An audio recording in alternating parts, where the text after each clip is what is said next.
रात गवाई सोए के, दिवस गवाया खाए, हीरा जन्म अमूल सा, कौड़ी बदले जाए। अर्थात कबीरदास जी का यह दोहा है, उसका जो भावार्थ यह है कि जीवन को व्यर्थ में नहीं गंवाना चाहिए।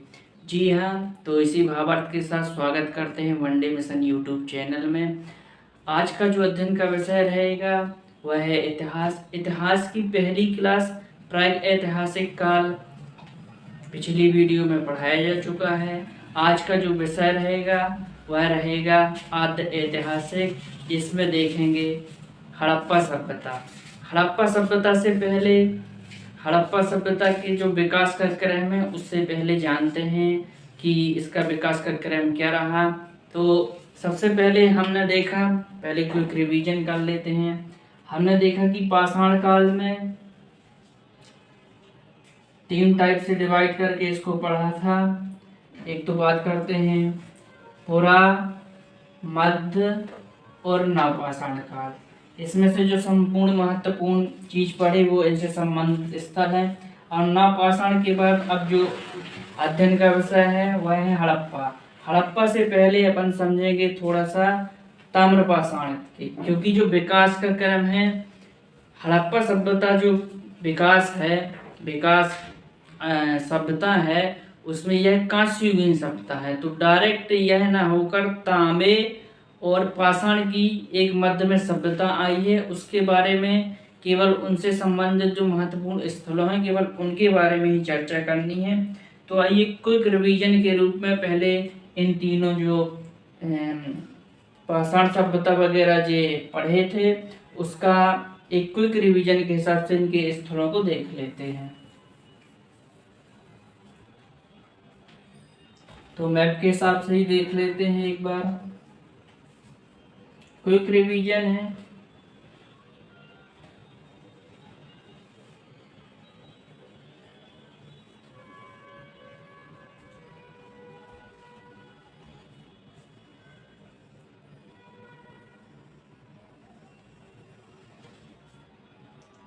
आइए देख लेते तो सबसे पहले पुरा पाषाण कालीन स्थल। तो पुरा पाषाण कालीन स्थल में 4 स्थलों को पढ़ा था। तो देख लेते हैं। सबसे पहले पढ़ा था भीमबेटका जो मध्य प्रदेश में है, भीमबेटका को पढ़ा था। और पढ़ा था कुरनूल को पढ़ा था जहाँ राग के साक्ष्य मिले थे। हुंसगी पढ़ा था कर्नाटक में। और यहाँ पर पढ़ा था एक मध्य प्रदेश में ही हथनौरा, जहाँ से मानव के प्राचीनतम साक्ष्य मिले थे। तो ये 4 स्थल ये पढ़े थे पुरा पाषाण कालीन में। अब बात करते हैं मध्य पाषाण कालीन में। तो मध्य पाषाण काल में ही इनको दूसरे चिन्ह से प्रदर्शित किया जा रहा है। एक स्थल पढ़ा था पागौर, जो राजस्थान में पशुपालन के साक्ष्य मिले थे। और एक स्थल था आदमगढ़, यह मध्य प्रदेश में, यहाँ भी पशुपालन के साक्ष्य मिले थे। और गुजरात में 2 स्थल पढ़े थे। एक तो पढ़ा था लंगनाच और रतनपुर। तो यह मध्य पाषाण कालीन महत्वपूर्ण स्थल है। बात करते हैं कुछ नवपाषाण कालीन स्थलों की। तो नवपाषाण कालीन स्थलों में कुछ पढ़े थे, जैसे जम्मू कश्मीर में 2 स्थल पढ़े थे। एक तो पढ़ा था बुरजहोम और गुफकराल, जहाँ से गर्तावास के साक्ष्य मिले हैं। और एक पढ़ा था बिहार में चिरांद।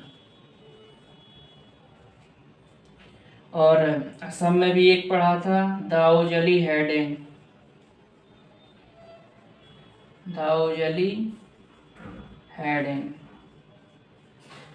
तमिलनाडु में भी एक स्थल पढ़ा था पोयमपल्ली।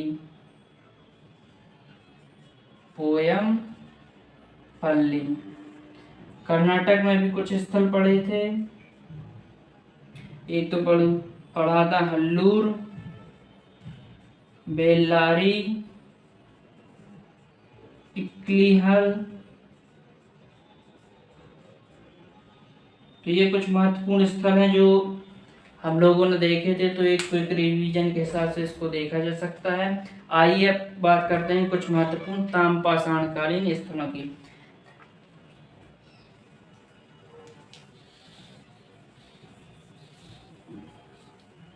केवल स्थलों की और उनके लोकेशन के बारे में ही चर्चा की जानी है, वही जो पेपर में पूछा जाता है।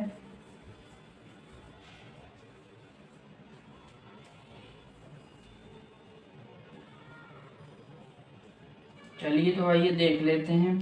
पहले नंबर एक छोटा सा रिव्यू नहीं, एक मोटा मोटा देख लेते हैं कि ताम्रपाषाणकालीन सभ्यता क्या है। तो ताम्रपाषाणकालीन सभ्यता में तांबे के औजार और लोहे के नहीं, पत्थर के औजारों का इनका प्रयोग जो है साथ साथ में होता था, इसलिए इसको ताम्रपाषाणकालीन सभ्यता का नाम दिया गया। तो आइए इससे संबंधित कुछ महत्वपूर्ण स्थल देख लेते हैं। ताम्रपाषाण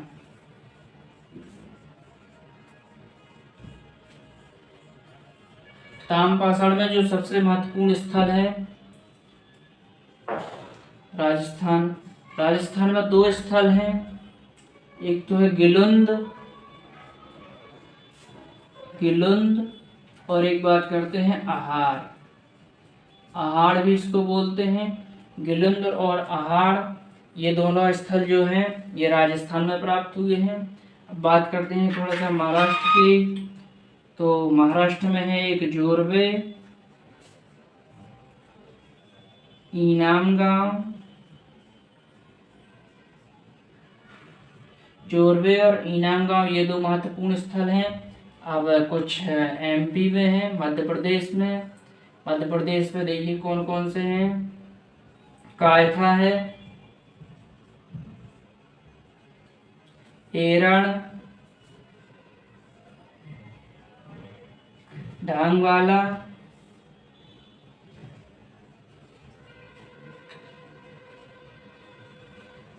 तो ये कुछ ताम्रपाषाण जो सबसे महत्वपूर्ण स्थल हैं, इन्हीं में से पूछा जाता है। तो केवल ताम्रपाषाण में केवल उनके स्थलों के बारे में और संबंधित राज्य के बारे में ही चर्चा करनी है।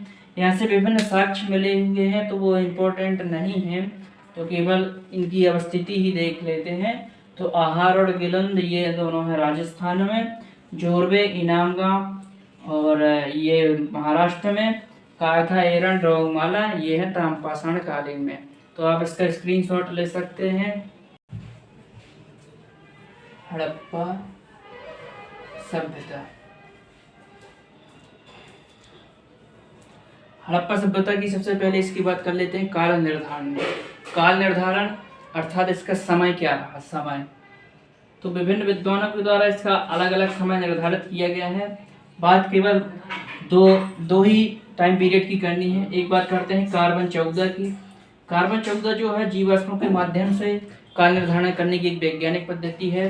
कार्बन 14 के माध्यम से हड़प्पा सभ्यता का जो समय निर्धारित किया गया है वह निर्धारित किया गया है 2300 ईसा पूर्व से लेकर 1750 ईसा पूर्व तक। 2300 ईसा पूर्व से लेकर 1750 ईसा पूर्व तक कार्बन 14 के द्वारा काल निर्धारित किया गया है। और बात करते हैं एनसीईआरटी की। तो एनसीईआरटी में जो दिया गया है वह टाइम है 2500 से 1800 ईसा पूर्व तक। तो यह इसका लगभग समय माना जाता है। अब बात करते हैं इसके नाम निर्धारण की, या नाम, या बात कर देते हैं अन्य नाम की। तो इसके और देखिए कौन कौन से अन्य नाम है। एक तो हड़प्पा सभ्यता है ही, और एक इसका अन्य नाम मिलता है सिंधु घाटी सभ्यता,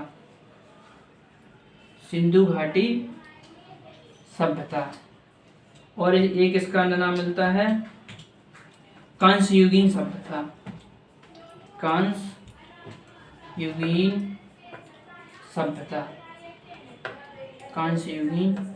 सभ्यता।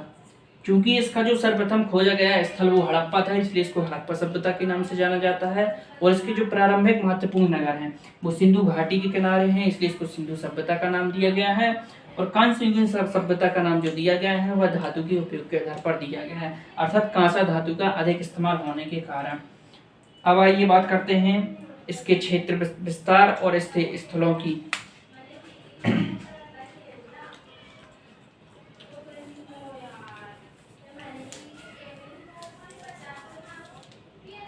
बात करते हैं सबसे पहले इसके विस्तार की, इसका विस्तार कहाँ तक रहा। तो इसका जब विस्तार है तो वो भारतीय उपमहाद्वीप में 3 देशों में इसका विस्तार रहा है। आइए देख लेते हैं क्या इनका विस्तार का। ये चूंकि भारत है और ये वाला जो है पाकिस्तान और यहाँ है अफगानिस्तान।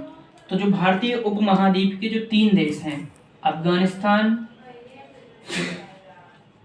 पाकिस्तान और भारत, तो इन 3 देशों में यह सभ्यता का विस्तार था। और इस सभ्यता का जो विस्तार का जो आकार था तो वो लगभग त्रिभुजाकार था, क्योंकि इसके स्थलों का कुछ इस प्रकार की आकृति में इनकी अवस्थिति मिली है, तो इसका आकार था त्रिभुजाकार। बात करते हैं विस्तार की, इसका क्षेत्रफल कितना था। तो क्षेत्रफल लगभग 13 लाख वर्ग किलोमीटर था, 13 लाख वर्ग किलोमीटर। और देश कौन कौन से थे। तो 3 देशों में इसका विस्तार है, अफगानिस्तान, पाकिस्तान और भारत। इन 3 देशों में इसका विस्तार है। अब बात करते हैं थोड़ा सा इसकी खोज की।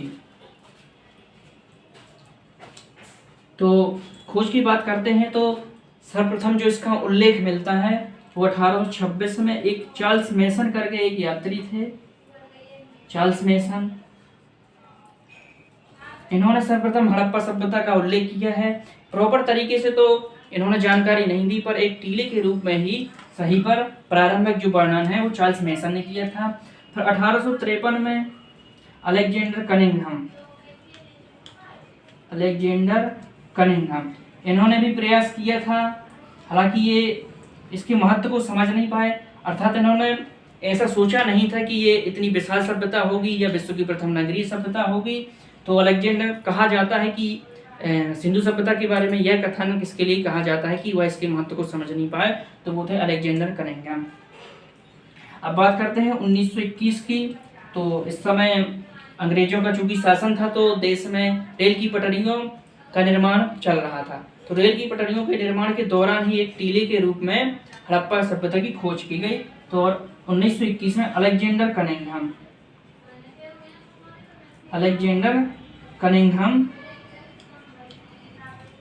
कनिंघम के द्वारा जो है हड़प्पा सभ्यता को व्यापक रूप से खोजा गया। और इस समय जो भारतीय पुरातत्व विभाग था अंग्रेजों के द्वारा बनाया गया, उसके जो महानिदेशक,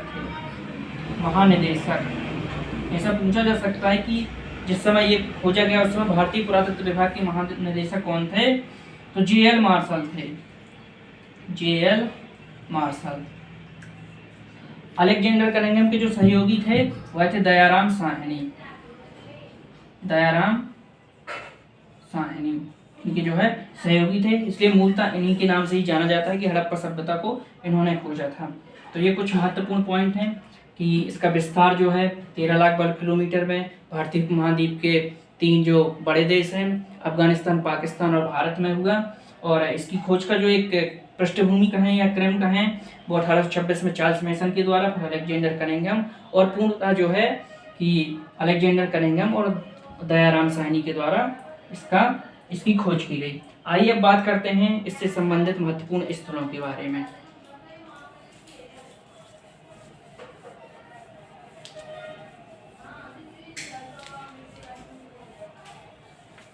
सर्वाधिक पॉइंट जो इतिहास में पॉइंट नहीं यह कहें कि क्वेश्चन जो है यहीं से पूछे जाते हैं। तो आइए देख लेते हैं। सबसे पहले देख लेते हैं इनकी खोजकर्ता।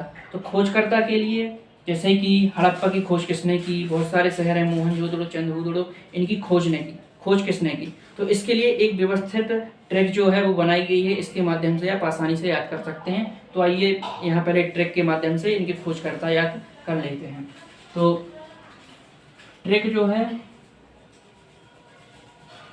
ट्रिक है हड़प्पा की दया से, हड़प्पा की दया से, हड़प्पा की दया से मोहन ने रखा चंदू गोपाल को, हड़प्पा की दया से मोहन ने रखा चंदू गोपाल को। यहाँ पर एक सेंटेंस समाप्त करना है। हड़प्पा की दया से मोहन ने रखा चंदू गोपाल को, काली के लाल थाल, काली के लाल थाल को फजल, को फजल रंग लो रंगनाथ। यहाँ पर दूसरा पॉइंट समाप्त हुआ। हड़प्पा की दया से मोहन ने रखा चंदू गोपाल को, काली के लाल थाल को फजल रंग लो रंगनाथ, धौलावन में, धौलावन में रावी रोपे यज्ञ को। आइए अब एक बार इसको साथ में पढ़ते हैं। हड़प्पा की दया से मोहन ने रखा चंदू गोपाल को, काली के लाल थाल को फजल रंगलो रंगनाथ, धौलावन में रावी रोपे यज्ञ को। जैसे ही इस ट्रिक को आप 2 से 3 बार पढ़ेंगे तो ये कंठस्थ हो जाएगी और इसके माध्यम से आप विभिन्न स्थलों की जो खोज करता है उनको याद कर सकते हैं। आइए देखते हैं, एक्सप्लेन करते हैं इसका। हड़प्पा बात करता है, पहला जो महत्वपूर्ण स्थल है हड़प्पा। तो हड़प्पा की खोज किसने की? हड़प्पा की दया से। ये जो पहला स्थल है इसकी खोज करता है दया, दया अर्थात दयाराम साहनी, दयाराम साहनी। दूसरा जो महत्वपूर्ण स्थल है हड़प्पा की दया से मोहन, मोहन अर्थात मोहन जोदड़ो, मोहन जोदड़ो। मोहन जोदड़ो की खोज किसने की? मोहन ने रखा, मोहन ने रखा तो रखा किसको? राखल दास को, राखल दास बनर्जी। हड़प्पा की दया से मोहन ने रखा चंदू गोपाल, चंदू, चंदू अर्थात ये तीसरा स्थल चनहूदड़ो,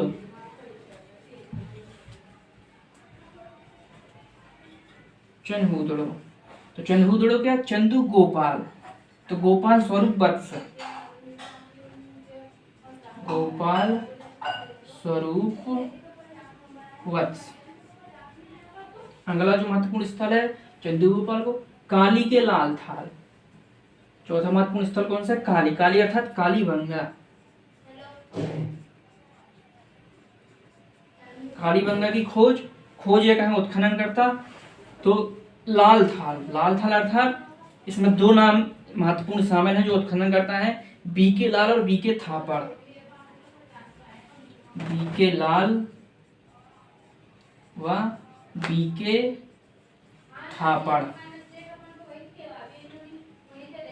हड़प्पा की दया से मोहन ने रखा चंदू गोपाल को, काली के लाल थाल को फजल, को फजल यहाँ पर को से 5वां स्थान निकलेगा और वह कौन सा होगा? कोट दीजी, कोट दीजी ये भी बहुत महत्वपूर्ण स्थल है। कोट दीजी को फजल, तो आएंगे फजल, फजल अर्थात फजल अली, फजल अली। फजल अली ये जो है पुरातत्वविद है, ये मिर्जापुर वाले अपने गुड्डू भैया नहीं है।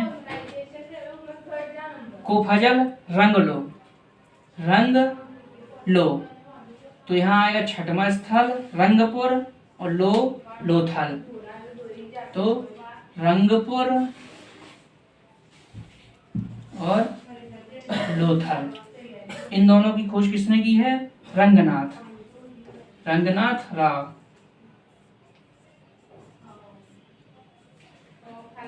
फजल रंगलो रंगनाथ। धौलावन, धौलावन, धौलावन में रावी रोपे यज्ञ को। तो 8वां जो स्थल है वह है धौलावीरा, धौलावीरा शायद आपने इसका नाम सुना होगा। धौलावीरा और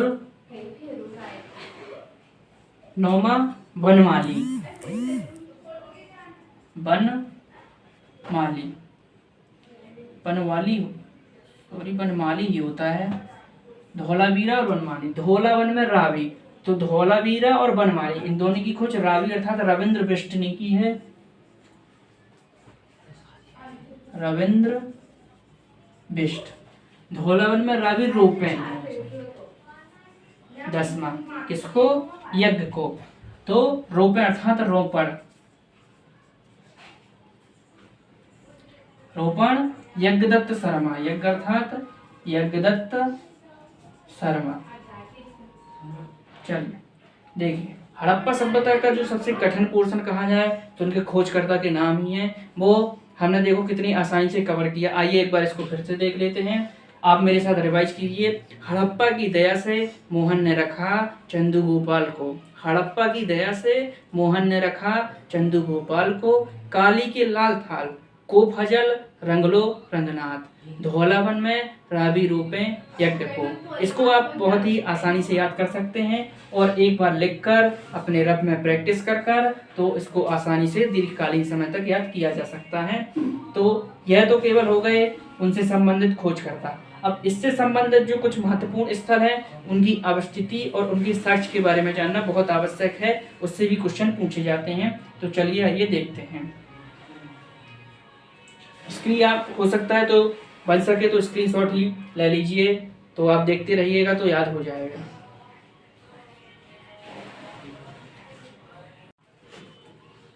तो आप लोगों ने स्क्रीनशॉट ले लिए होंगे, मैं इसको साफ कर देता हूँ।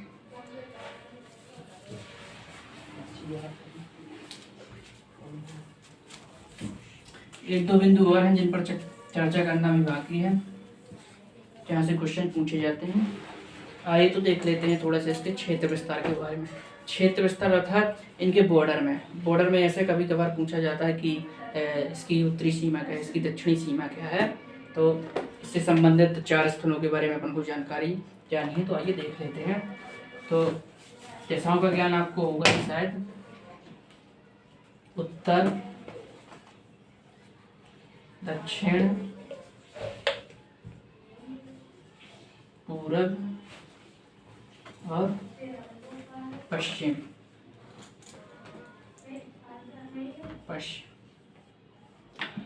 बोर्ड या पेज पर जो दिशाएं बनाई जाती हैं उसमें से पूर्व यहाँ पर होता है, उत्तर, पश्चिम और दक्षिण। अब बात करते हैं इनके स्थलों की कि सबसे उत्तरी जो स्थल है वह कौन सा था, सबसे दक्षिणी स्थल कौन सा था।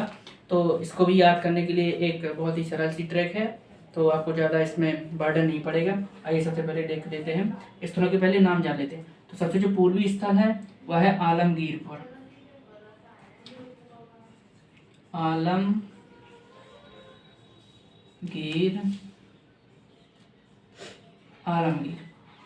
आलमगीर यह कहाँ है? महाराष्ट्र में, सॉरी महाराष्ट्र नहीं, उत्तर प्रदेश में, और सबसे जो पश्चिमी स्थल है वह है सुतकांगेडोर,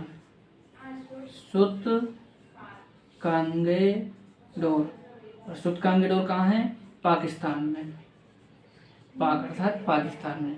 अब बात करते हैं सबसे उत्तरी स्थल, तो सबसे उत्तरी स्थल है मांदा,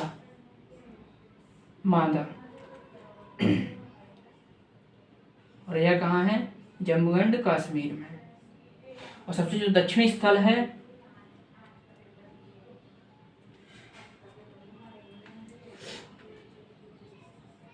दाइमाबाद, और दाइमाबाद कहाँ पर है? महाराष्ट्र में। तो ये जो है पूर्वी, पश्चिमी, उत्तरी और दक्षिणी स्थल है। जैसा कि मैंने आप लोगों को बताया था कि इसको याद करने की एक बहुत ही सरल सी ट्रिक है। तो ट्रिक के बारे में सबसे पहले जान लेते हैं ट्रिक क्या है। इनके जो पहले अक्षर हैं उनको पूरा पश्चिम, उत्तर, दक्षिण के हिसाब से व्यवस्थित करके वो ट्रिक बनाई गई है। जैसे आलमगीरपुर का आ, और सुतकांगेडोर का सुत, और मांदा का मा, दाइमाबाद का दा। अर्थात इससे एक शब्द बनेगा आसुत मादा। आसुत मादा में अपन को कैसे याद करना है? पूरब, पश्चिम, उत्तर, दक्षिण, ये जो है ये दिशाओं का क्रम रहेगा और आसुत मादा के हिसाब से फिर उसको व्यवस्थित कर देंगे। आ से आलमगीरपुर पूर्वी स्थल, सुत से सुतकांगेडोर पश्चिमी स्थल, और मा से मांदा उत्तरी स्थल और दा से दाइमाबाद दक्षिणी स्थल। तो इनको जो याद करने की ट्रिक है वो है आसुत मांदा। तो आशा है कि ये आपको हेल्पफुल होगी। आइए अब देख लेते हैं कुछ महत्वपूर्ण स्थलों के बारे में जिससे संबंधित वहाँ के साक्ष्य भी पूछे जाते हैं।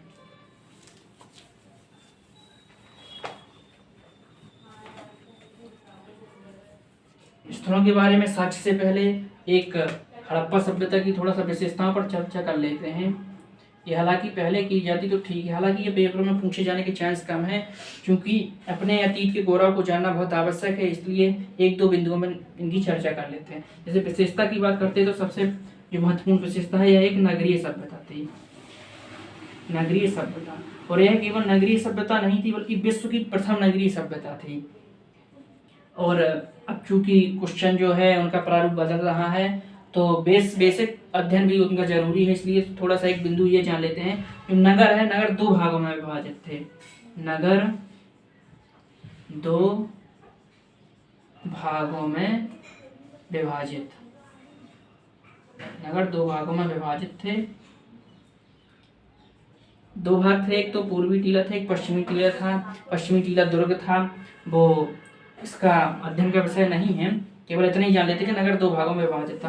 सड़क जो थी, सड़क समकोण पर काटती थी, समकोण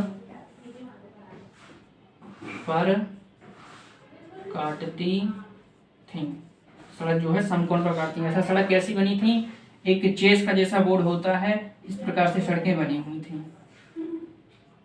इसको ग्रिड पद्धति बोलते हैं। तो यहाँ पर आप ग्रिड लिख सकते हैं कि सड़कों की जो व्यवस्था का क्रम था वो ग्रिड था। और जो घरों के दरवाजे थे वो मुख्य की सड़क की ओर ना खुलकर पीछे की ओर खुलते थे। घरों के दरवाजे पीछे की ओर, मुख्य सड़क से पीछे की ओर खुलते थे। देखिए कैसे, जैसे कि मान लीजिए ये मुख्य सड़क है और यहाँ पर कोई घर बना है, तो उसके जो दरवाजे थे वो मुख्य सड़क मान लो यहाँ पर ना खुलकर पीछे की ओर, अर्थात यहाँ से छोटी छोटी गलियां गई थी और ऐसे ये व्यवस्था बनी हुई थी तो पीछे की ओर खोलते थे। देखिए कितनी बढ़िया व्यवस्था थी कि अगर यहाँ से कोई गुजरता है तो कूड़ा जो करकट है वो डायरेक्ट अपन मेन रोड पर ना फैलाकर उसको एक व्यवस्थित तरीके से रखते थे। तो सिंधु सभ्यता जो है बहुत ही व्यवस्थित नगरीय सभ्यता थी। तो ये इसकी कुछ महत्वपूर्ण विशेषताएं थी। अब इनसे संबंधित जो महत्वपूर्ण स्थल है और उनकी अवस्थिति है तो उसको जान लेते हैं। इसके लिए मैप का ही अगर उपयोग किया जाए तो सबसे उचित रहेगा।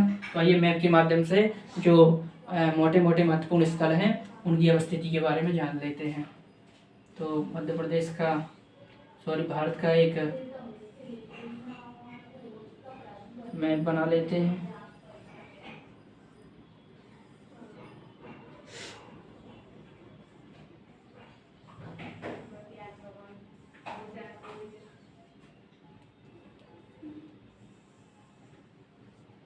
अब देखते हैं महत्वपूर्ण स्थल।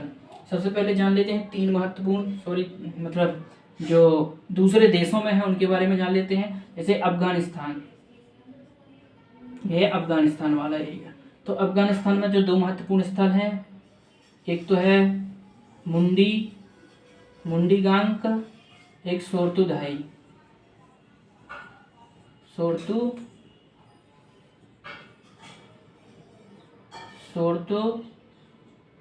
कोई मुंडीगांग और सोर्तुगाई, ये महत्वपूर्ण स्थल जो है ये अफगानिस्तान में है। अब बात करते हैं पाकिस्तान की।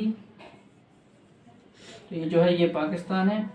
पाकिस्तान में जो बहुत ही महत्वपूर्ण स्थल खोजे गए हैं उनमें से एक है हड़प्पा, मोहनजोदड़ो जिसको भी बोलते हैं, कोट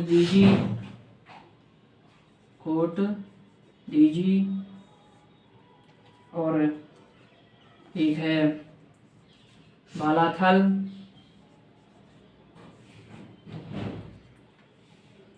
हड़प्पा, मोहनजोदड़ो, कोटदीजी, बालाथल और महत्वपूर्ण स्थल इतने ही है। बात करते हैं भारत में। तो भारत में जो है कि विभिन्न राज्यों में इसके स्थल पाए गए हैं। जैसे कि देखते हैं गुजरात में। तो गुजरात में कौन कौन से हैं? गुजरात में है एक तो पाकिस्तान में सुतकानगडोर भी है एक। अब बात कर लेते हैं गुजरात की। गुजरात की तो एक है सुरकोतदा, धौलावीरा, यूनेस्को में भी शामिल हुआ है जो।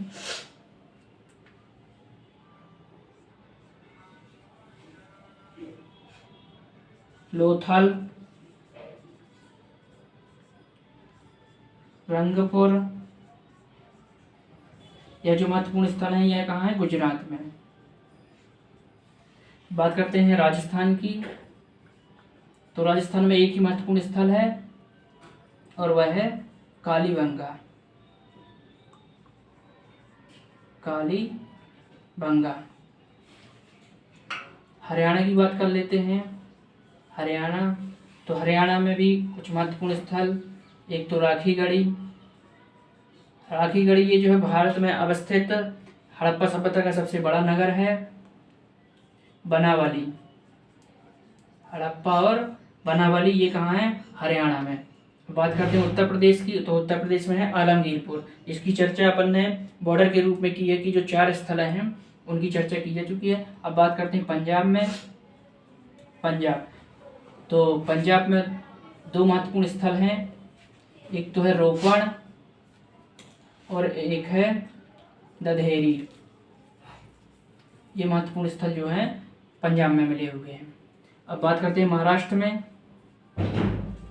तो महाराष्ट्र में भी स्थल पड़ चुके हैं वो दायमाबाद। क्योंकि मध्य प्रदेश से इसके कोई भी स्थल नहीं मिले हैं, जो महत्वपूर्ण स्थल हैं वो यही हैं। तो आप इसकी भी स्क्रीनशॉट ले सकते हैं।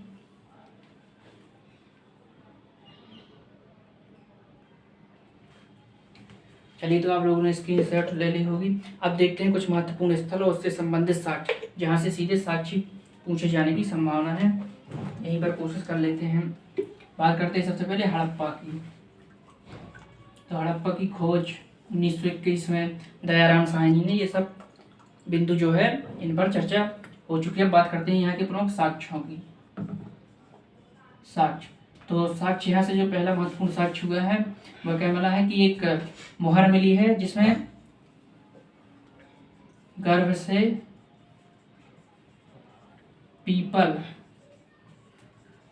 का वृक्ष निकलता हुआ दिखाया गया है। गर्भ से पीपल का वृक्ष निकलते हुए दिखाया गया है। ऐसी एक मोहर हड़प्पा से मिली हुई है। R137 कब्रगाह है जो हड़प्पा से मिला हुआ है। अब बात करते हैं मोहनजोदड़ो की।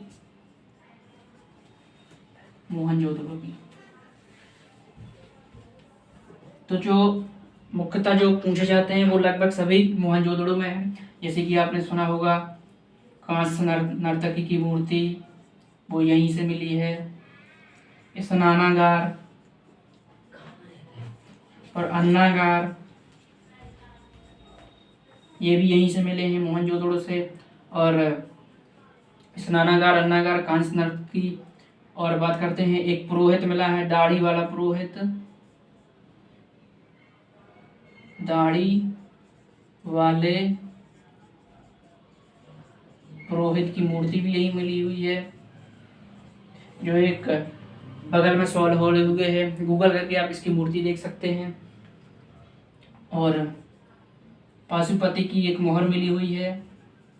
पाशुपति की एक मोहर मिली हुई है। तो ये जो प्रमुख साक्ष्य मोहनजोदड़ो से मिले हुए हैं। अब बात करते हैं लोथल। तो लोथल की स्थिति गुजरात में है। और यहाँ से कौन कौन से साक्ष्य मिले हुए हैं? तो गोदीवाड़ा के साक्ष्य मिले हुए हैं।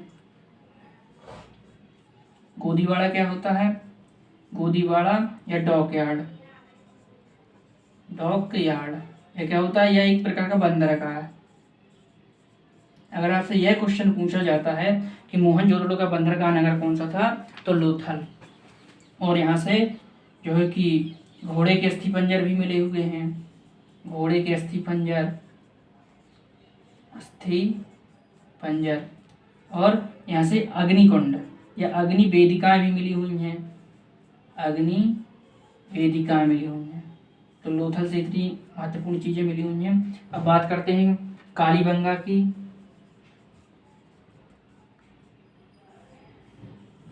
कालीबंगा की। तो कालीबंगा से जुते हुए खेत मिले हैं, जुते हुए खेत, ये भी अक्सर पूछा जाने वाला पॉइंट है। और यहाँ से भी अग्नि वेदिकाएं मिली हुई हैं, अग्नि वेदिकाएं। एक महत्वपूर्ण स्थल है बनावली।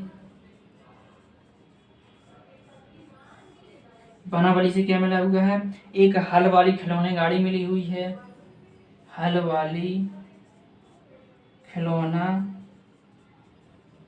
गाड़ी मिली हुई है। और भी महत्वपूर्ण स्थल हैं जिससे विभिन्न साक्ष्य मिले हुए हैं, पर जो महत्वपूर्ण है वह इन्हीं हैं और इन्हीं में से ज़्यादातर पूछे जाने की संभावना है। चलिए, तो ये लगभग अपना हड़प्पा सभ्यता समाप्त हो चुका है।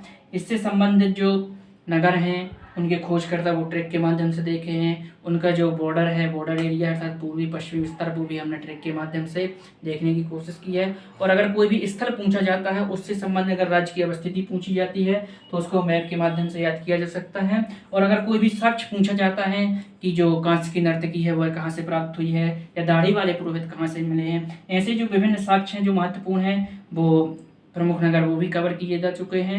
तो लगभग जो संपूर्ण हड़प्पा सभ्यता है उसका सभी डायमेंशनल कवर करने की कोशिश की गई है। चलिए, तो जो अगली वीडियो आएगी अब उसमें देखेंगे अपन वैदिक सभ्यता, जिसमें ऋग्वैदिक और उत्तर वैदिक के रूप में अध्ययन करेंगे। तो चलिए, बताइएगा आपको वीडियो कैसी लगी। धन्यवाद।